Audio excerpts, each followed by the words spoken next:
मराठी माणूस कसा सर्व बाजूने एकवटतो याचं एक चित्र मोठ्या प्रमाणावरती उभं राहिलं असतं.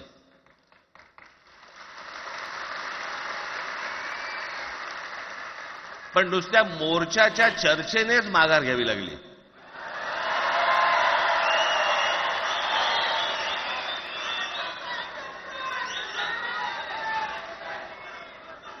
खरं तर आजचाही मेळावा हा खरं तर शिवतीर्थावरती मैदानात व्हायला पाहिजे होता.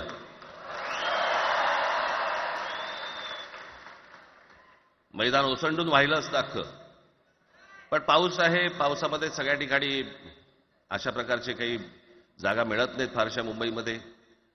आणि म्हणून आज तुम्हाला सर्वांना इथे यावं लागलं. मी बाहेर जे उभे आहेत त्यांची मी दिलगिरी व्यक्त करतो की त्यांना आतमध्ये येता नाही आलं, परंतु